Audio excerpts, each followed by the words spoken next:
भगवान प्रसन्न हो गए, पुत्र वरदान मांग। बोले देखो प्रभु, छुपाने की बात तो है नहीं है, मैं वरदान ही मांगने आया था, सच्चाई तो ये है, पर तब मैं अज्ञानी था, आपको देखा नहीं था, और आज आपको देखकर लगता है कि सारे वरदान मिथ्या है, आप मिल जाओ, मुझे कुछ नहीं चाहिए। भगवान ने कहा हम तो मिले ही मिलाए हैं, लेकिन मेरे दर्शन का ये फल है, जो कामना से जो पूजा पाठ या तप करता है उसको उस कामना को सिद्धि होती ही होती है। मम दर्शन कर फल परम अनुपा, जीव पाव निज सहज स्वरूपा। ये मेरे दर्शन का फल है भाई। जाओ प्रेम से 63 वर्ष सहस्त्रम 36,000 वर्ष तक अपने पिता के निज सिंहासन पर बैठ करके राज्य करना, और फिर प्रेम से मेरा पार्षद बन करके, ध्रुव तारा बन करके रहते मान होते रहना। भगवान आशीर्वाद वरदान दे करके चले गए।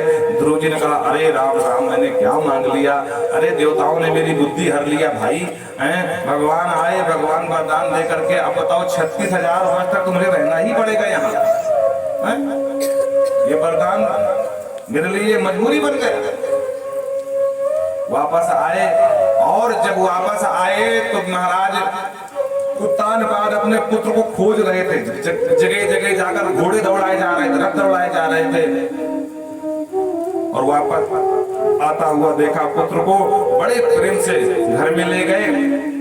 जो सौतेली माँ डांट करके भगाई थी, वो सौतेली माँ के विचार बदल गए। राजा के साथ मिलकर के आरती उतारी, ब्राह्मणों को बुला करके ध्रुव जी को सिंहासन पर बिठाया और उनका राज्याभिषेक कर दिया।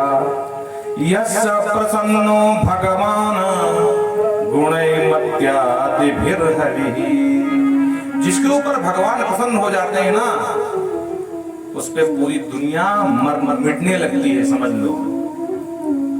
अरे ध्रुव सगलानी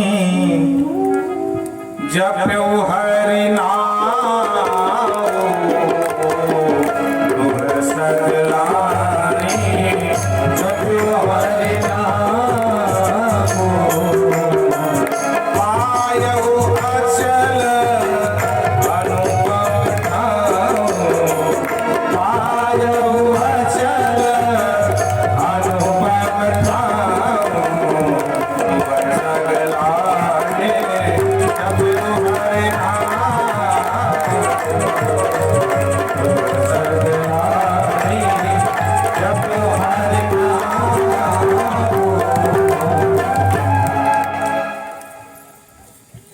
वापस सिंहासन पर बैठ करके खूब राज्य किया। अपने सौतेले भाई को जो उत्तम था, किसी यक्ष से जाकर लड़ गया, यक्ष ने मार दिया। बदले में इन्होंने अनेक यक्षों के गर्दन काट डाली। मनु जी प्रकट हो गए। मनु जी ने कहा बेटा नायम साधु मार्गो ही नाम, कैसे वर्ग नाम, ये साधुओं का मार्ग नहीं है। अरे तेरे भाई को एक यक्ष ने मारा और बदले में तूने हजारों की गर्दन काट डाली, ये कहाँ का न्याय है? क्षमा मांगी बाबा जी, गलती तो हो गई, अब क्या करूं? बोलो जो यक्षों के महाराज है कुबेर, उनके क्षमा मांग। तो पकड़ करके ले गए महाराज कुबेर के पास। कुबेर थे, क्षमा मांगी। कुबेर ने कहा देखो मनु, हम क्रोधित थे तुम्हारे नाती के ऊपर, और हम बदला भी लेते, चढ़ाई करते इसकी नगरी में, पर तुम लेकर के आए हो, अब क्रोध नहीं है, अब शांति जो हुआ सो हुआ, युद्ध विराम की घोषणा हो गई। प्रेम से बोलो जय श्री कृष्ण। सुखदेव बाबा कहते राजन, यदि क्षयः कारुणिका मैत्रा चाखिल जन्तसु समत्वेन च सर्वात्मा भगवान संप्रसीदति।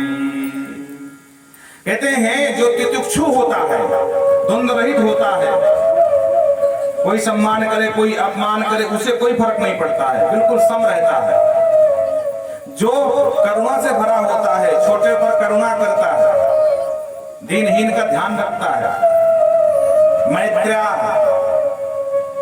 चाखिल जंतसु, जो अखिल जंतुओं में मैत्री का भाव रखता है, क्या कीट क्या पतंगा क्या कुत्ता क्या गाय बैल भाई जो भी है, सब में मित्र की भावना से देखता है, ये मेरा मित्र है। समत्वेन सर्वात्मा, ऐसे भक्तों को भगवान बहुत जल्दी प्रसन्न हो जाते हैं। ये गुण विशेष करके बहुत कम लोगों में पाया जाता है। बहुत कम लोग होते हैं जो ऐसे सोच वाले होते हैं कि छोटों से मैत्री का भाव रखें, अपमान अपमान का बिल्कुल भूल जाएं, सभी जीवों पर एक सम भाव रखें। और जो ऐसा कर लेता है ना, भगवान को पाने में देर नहीं लगती है। प्रेम से बोलो जय श्री राधा। और इस तरह 36,000 वर्ष तक राज्य किया। अंत में एक सुंदर विमान आया। विमान में हरि के पार्षद थे, बोले सरकार चलो आपका बुलावा आ गया। और जैसे विमान में बैठने लगे तो मृत्यु देवता प्रकट हो गए। अरे ध्रुव जी महाराज गजब मत करो, मेरा नाम मृत्यु है और यहाँ जो रहता है ना, यहाँ जब जाता मर के जाता, आपको भी मरना पड़ेगा। बोले अच्छा मरना जरूरी? बोले महाराज है तो जरूरी, तो हमारा अपमान हो जाएगा। बोले हमने जो नाम जप किया तो क्या हुआ, उसका मतलब कुछ नहीं है, बस सरकार थोड़ी मर्यादा बना दो। बोले धराओ, कम से कम हमको छू के जाओ। बोले धराओ, छू